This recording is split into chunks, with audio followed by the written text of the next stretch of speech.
Bismillahirrahmanirrahim. Salam, hər vaxtınız xeyir və bərəkətli olsun İslami Dəyərlər verilişinin izləyiciləri. Şaban ayının mübarək cümə gecəsində sizlərlə görüşə gəldik. Gəldik ki, yeni mövzuları bir daha müzakirə edək. Mövzumuz rəngarəng və mübarək ayda olduğu üçün daha gözəl verilişlərlə sizin qarşınıza gəlmək istədik. Bu dəfə mövzumuz uşaqlarla bağlı olan bir mövzu olacaq. İnşallah ki, məxsusən bu uşaqlarla bağlı olan mövzumuzu isə psixoloq Cəmilə xanım Qasımova ilə müzakirə etmək istərdik. Xoş görək Cəmilə xanım. Salam, hər vaxtınız xeyir, xoş gördük. Əvvəlcə sizə və komandanıza dəvətiniz üçün təşəkkür edirəm. Mövzu ilə bağlı istədim elə olsun ki, əksər insanlar üçün maraqlı olan bir mövzu olsun. Utancaqlıq nədir? Utancaqlıq niyə formalaşır? Necə formalaşır? Utancaqlıqla çəkingənlik arasında fərq nədir? Ümumiyyətlə, utancaqlıq sonradan mı yaranır, yoxsa insan doğulan gündən onunla mı gəlir? Bugün bunlar ətrafında danışacağıq. O zaman onda biz elə ikinci sualımızı da verək və ilk cavabımızda psixoloqumuzdan alaq görək ki, çünki utancaq uşaqlar deyəndə hər kəsdən bir kənarda çəkilib dayanan, bəzən sözünü deməyə çəkinən, bəzən fikirlərini tam izah etmədiyi halda utanan, qonaq gəldiyi halda çəkinən, o qədər qarşımıza bu kimi hallar çıxır. Biz nə edəcəyimizi bilmədiyimiz təqdirdə bəlkə də daha tərs bir hərəkətlər edir, amma istəmədiyimiz halda. Adətən sosial təmasdan uzaq qalmaq üç səbəbi müəyyən olunur. Bunlardan birincisi introvertlidir. Introvertli, yəni sadə dildə desək, daxilə yönəlik insanlardır. Bu insanlar ümumiyyətlə enerjini öz daxillərindən aldıqları üçün hamımız görmüşük də belə insanlar. Məsələn, daha çox müşahidə edərlər, danışmaqdan çox dinləyərlər, kitab oxuyarlar. Vaxtlarını başqalarından daha çox tək özləri keçirməyə üstünlük verirlər. Çünki enerjini özləri daxildən alır. Ümumiyyətlə, bu introvertlik insan doğulan gündən onunla birlikdə gəlir. Çünki temperament xüsusiyyəti ilə bağlıdır. Yəni, sonradan formalaşmır. İkincisi çəkingənlikdir. Bu terminlər bəzən bir-biri ilə qarışdırılır. Utancaqlıq, çəkingənlik, introvertlik. Əslində terminlərə də çox boğmaq istəmirəm izləyiciləri. Amma izah eləmək üçün demək bəzən qısa da olsa lazım gəlir. Çəkingənlər isə ümumiyyətlə çəkingənlik də temperament xüsusiyyəti ilə bağlıdır. Bu uşaqlar sadəcə rədd edilməkdən, qəbul olunmamaqdan deyil də yeniliklərə adaptasiya olmaqda sıxıntı yaşayırlar. Yeni mühit, yeni insanlar, yeni əşyalar, yeni olan hər şeyə adaptasiya olana qədər biraz çətinlik çəkirlər. Amma adaptasiya olandan sonra bir problem qalmır əslində bu uşaqlarda. Bəzən valideynlər uşaqların bu xüsusiyyətini nəzərə almadan onları sosiallaşmağa məcbur edirlər ki, bu doğru deyil. Yəni, uşağın xüsusiyyətini nəzərə alaraq ondan davranmaq lazımdır. Üçüncüsü utancaqlıqdır. Utancaqların əsas sıxıntısı tənqid olunmaq, qınanılmaq, qəbul olunmamaq, rədd edilməmək. Bunlar üzərinə olan qorxu və təşvişdir. Bunun kökündə yatan əsas məsələ bu uşaqlar özünü daim gizlədir ki, dəyərsizliyin üzə çıxmasın. Əslində, utancaqlığın kökündə özündən utanc dayanır. Mən özümü açsam, bir də mən dəyərsiz olduğumu başqaları da bilər. Məsələn, utanmanın kökündə dedik ki, bu qorxular dayanır. Cəmilə xanım, siz vurguladınız ki, utancaqlıqdan öncə çəkingən uşaqları da vurguladınız. Sonra orada introvert uşaqları da vurguladınız. Ümumilikdə götürsək əgər, mənim artıq özümə də maraqlı gəlir ki, çünki siz misalları çəkdikcə və vurguladıqca biz bəzən gözümüzün qarşısına bizlərə əziz olan uşaqların hansı hərəkətdə, hansı xarakteristikaya malik olduqlarını düşünəndə siz deyən misalları onlarda biz hiss edə bilirik ki, çəkingəndir, özünə bağlıdır, daha çox kitab oxuyur. Deməli, bunlar da özləri də bir problemdir. Daha çox oxumağın özü də bir problemdir, belə başa düşdük. Yəni ki, onlar özünə, daxili aləmlərinə bağlı olurlar. Elə isə sualımız da belə olacaq ki, sadaladığımız bu üç növ ki, uşaqlar ki var idi, ki, utancaq, çəkingən, introvert uşaqlar ki var idi, belə uşaqları zahirən necə fərqləndirmək olar ki, məsəl üçün, bu xüsusiyyətə malikdir, bu çəkingəndir, məsələn, bu utancaqdır. Bunu necə biz fərqləndirə bilərik? Nə ilə fərqləndirə bilərik? Çox maraqlı bir nüansa toxundunuz, təşəkkür edirəm. Məsələn, introvert və utancaq uşaqları bir-birindən fərqləndirmək zahirən baxanda təbii ki, hər ikisi sosial təmasdan, sosial əlaqələrdən geri çəkir özlərini, amma bunları necə fərqləndirmək olar? Bunun üzərinə ümumiyyətlə valideynlərlə bir sıra sorğular keçirilib, valideynlərin fikirləri soruşulub, introvert və utancaq uşaqların valideynlərindən bu aparılan sorğulara görə valideynlər deyirlər ki, məsələn, utancaq uşaqların valideynləri deyiblər ki, uşaq digər uşaqlarla oynamaq istəsə də təşviş keçirilir, onlara yaxınlaşa bilmir, yəni tədirgin hiss edir özünü.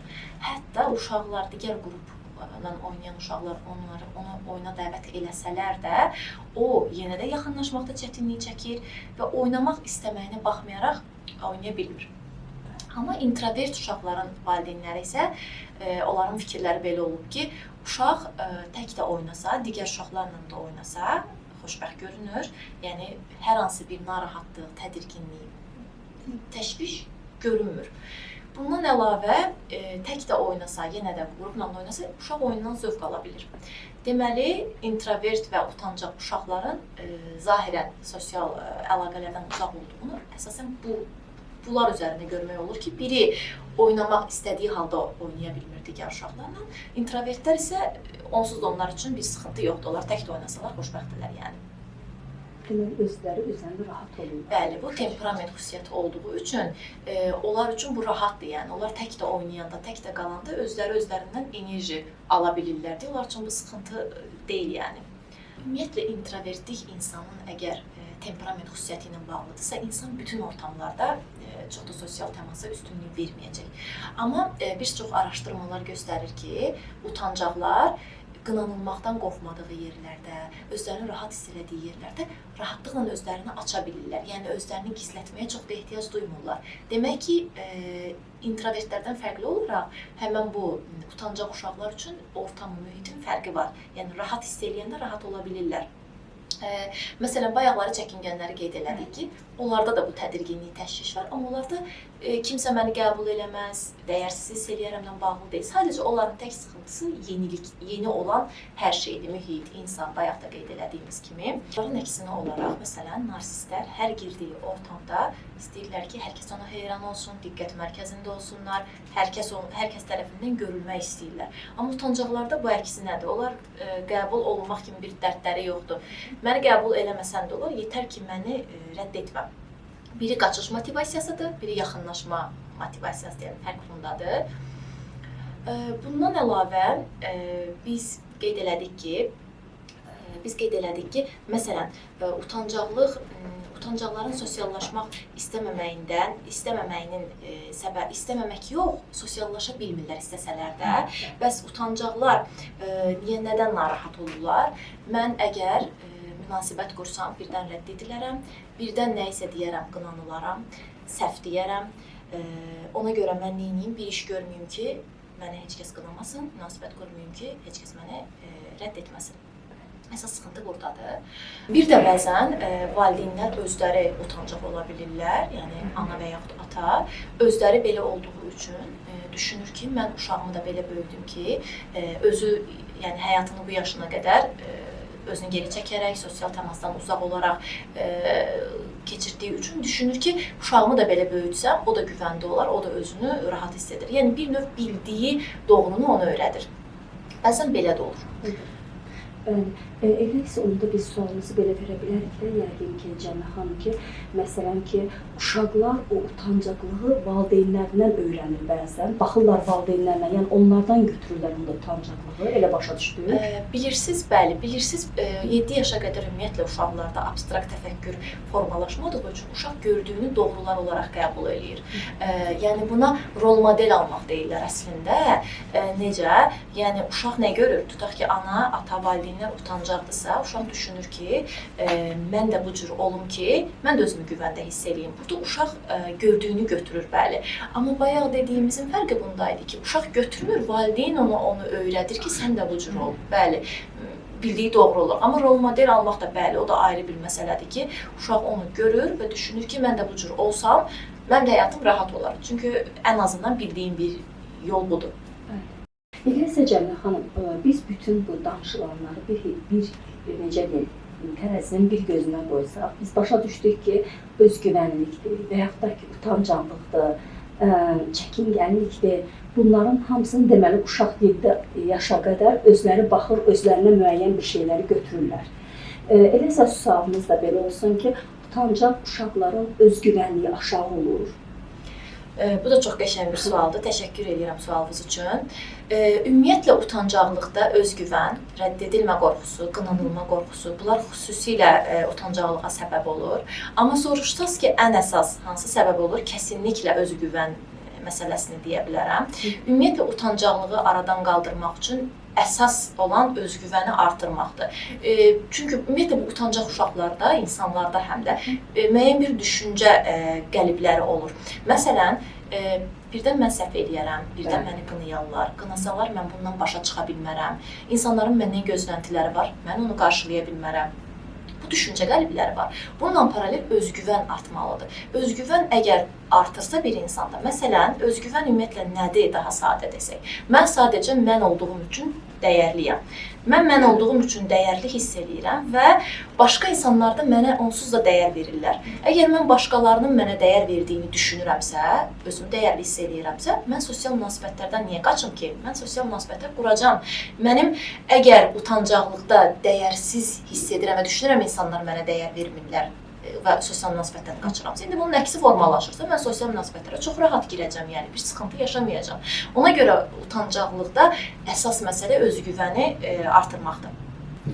Bizdə bir söz var, deyir, sənin tərifindən qalxmadığın kimi, sənin tənqidinlə də enmərəm. Mən özümün, öz dəyərimin o qədər fərqindəyəm ki, sən məni qəbul eləməsən də, istəməsən də, mən bunun mənlə yox, səndən bağlı olduğunu bilərəm. Yəni, bu mənim üçün bir şey dəyişməz. Bəli, bu özgüvəndir. Bir də bir sıra belə insanlar var, görmüşük yəqin ki, hamımız. Məsələn, toplum önündə, insanlar önündə danışmaqdan utanır, çəkinir, narahatlıq keçirir. Bu insanlar danışarkən diqqətləri, fokusları ancaq özlərində olur. Yəni, öz danışığında birdən səhv bilgi verərəm, nəsə səhv eləyərəm, birdən mənə gülərlər və s. kimi fikirlər onların zehnində dolaşır. Bəs danışmaq üçün, bunu aradan qaldırmaq üçün nə etməyə lazımdır sualına gəlincə, bu insanlar danışarkən diqqətlərini özlərinə yox, yəni mən nəyisə səhv danışıram yox, mənim danışığımdan insanların həyatı dəyişəcək. Mən insanların həyatına təsir göstərəcəm bu danışdıqlarımdan və necə fayda verəcəmə diqqətlərini yönəltsələr, onlar daha çox bu utancaqlığın öhdəsindən gələ bilərlər. Bir də bundan əlavə, utancaqların uşaqların xüsusilə əsas sıxıntısı, çətinliyi odur ki, diqqət çəkmək istəmirlər. Mən uğurlu olmayım ki, diqqətlər mənim üzərimdə olmasın. Mən nəyisə bacarmayım ki, birdən hamının diqqəti mənə yönələr. Məsələn, bəzən sinifdə müəllimlər bəzi uşaqlara çox tərifləyirlər, afərin, xoş sözlər deyirlər. Utancaqlar üçün bu problemdir. Onlar tədirgin olurlar, təşviş keçirirlər onu tərifləyəndə, hamının diqqəti ona yönələndə, göz önündə olanda. Buna da bəzən diqqət eləmək lazımdır bu mənada ki, yəni onların narahatlığı artmasın, yəni çoxalmasın.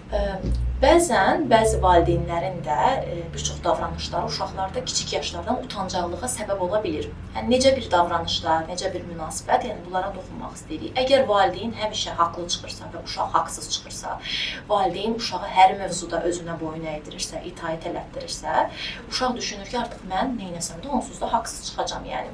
Bu uşaqlarda kəsinliklə utancaqlıq formalaşa bilir. Bundan əlavə, bəs yaxşı, valideynlər daha nələr eləyir? Məsələn, birincisi, valideynlərin davranışlarına toxunmaq istəyirəm. Birincisi, həddindən artıq müdaxilə edən valideynlər uşağa həddindən artıq qarışır, kontrol altında saxlayır. Uşağa bunun mənası o deməkdir ki, sən bacarmazsan, qoy mən eləyim. Bəli. İkincisi, uşağı həddindən artıq tərifləyən və ya tənqid edən. Həddindən artıq tənqid nədir? Yəni, məndə bir problem var da, mənə davamlı irad bildirirlər. Demək ki, məndə bir sıxıntı var ki, mən bu sözləri eşidirəm. Və yaxud həddindən artıq tərif ola bilər. Həddindən artıq tərif də, o da bir, bəzən bu yaxşı görünür, yəni tərifdir də. Amma tərif də odur ki, yəni mən səni ancaq uğurunla qəbul edirəm. Ancaq sən yaxşı bir şey eləyəndə mən səni tərifləyirəm. Yəni sən olduğun halından mənə xoş deyilsən, sən ancaq yaxşı bir şey eləyəndə mən sənin o halını istəyirəm, yəni. Üçüncüsü, həddindən artıq qoruyan valideynlər var. Uşağı o qədər mühafizə edir, qoruyur ki, uşaq düşünür ki, dünya təhlükəli bir yerdir. Mən əgər anamla, atamla uzaqda olsam, mənim başıma bir şey gələcək. Bəli. Bu həddindən artıq qorumaq da yəni ayrı bir problemdir. Sonra bəzi valideynlər var ki, uşaq kömək istəmədiyi halda gəlir ona kömək edir. Yəni uşaqdan soruşmaq lazımdır. Köməyə ehtiyacın varmı? Kömək eləməyimi istəyirsənmi? Bəs utancaq uşaqlarda necə bir düşüncə formalaşmalıdır? Bu düşünsə ki, mən nə etsəm də sevilirəm, mən nə etsəm də qınanılmayacam. Bəli, belə düşünərsə, utancaq da olmayacaq, rahat münasibətlər də qura biləcək. Məsələn, səhv eləmə qorxusu. Evdə və yaxud məktəbdə onu müəllimlər də eləyə bilər, valideynlər də eləyə bilər. Məsələn, xəta günü, səhv eləmə günü təyin eləyə bilərlər. Məsələn, hər kəs açıqlaya bilər ki, bu həftə ərzində mən nə səhv eləmişəm və bu səhvimdən mən nə öyrənmişəm. Əgər mən səhvimdən nəsə öyrənmişəmsə, artıq bu uşağın şuuraltına bir sıxıntı, bir problem kimi yox, səhv bir inkişaf kimi kodlanacaq və heç kim səhv elədiyindən narahat olmayacaq, gizlətməyəcək, əksinə səhvi inkişaf kimi görəcək ki, mən səhvimdən nəsə öyrənirəm. Bundan əlavə də bəzən deyirlər ki, məsələn, valideynlər arasında bu barədə sorğular keçirilibdir. Qonaq evə gəlir, uşaq qonağa salam vermədən otağına keçir. Uşağın bu davranışına fərqli cür reaksiya göstərən valideynlər olur. Məsələn, bir qism valideyn birincisi uşağı utandırır, həmişəki kimi, bəbə kimi girdin otağına. İkincisi, uşağı cəza ilə hədələyir. Əgər sən gəlib qonaqlara salam verməsən, sən kompüterlə oynamayacaqsan, parka aparmayacam və s.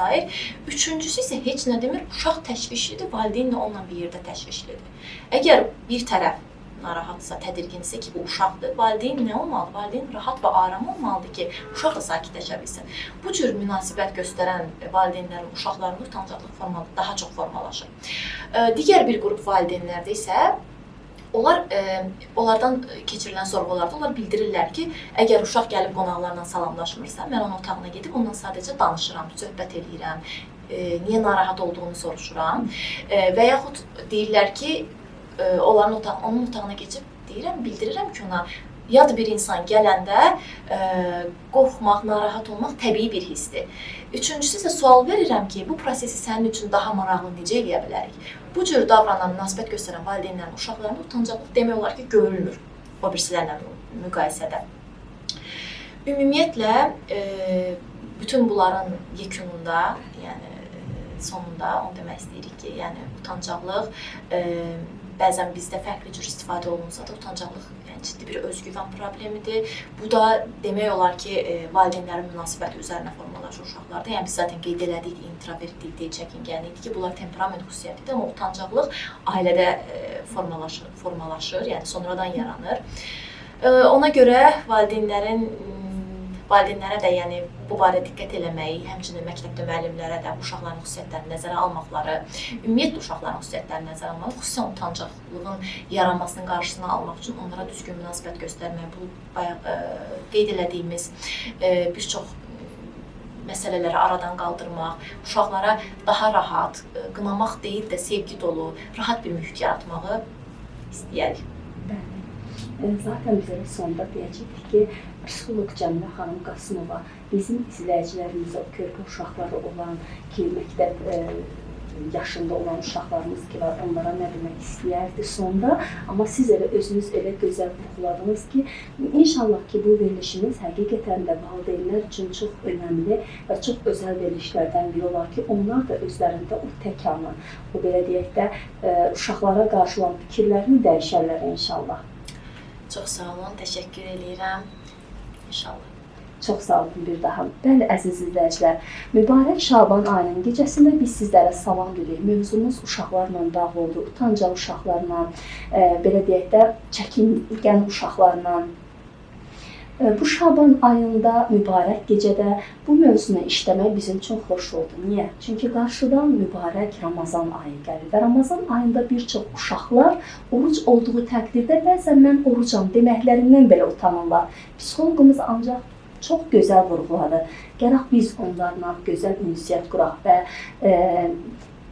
o etapdan öncə gözəl onlarla danışıqlar edək ki, onlar da mən orucam deyəndə çəkinməsin və utanmasın. Elə isə mübarək ayda da, mübarək gecədə Allah ibadət və itaətlərinizi ali dərəcədə qəbul eləsin inşallah. Gələn verilişdə görüşmək ümidi ilə. Allah amanında.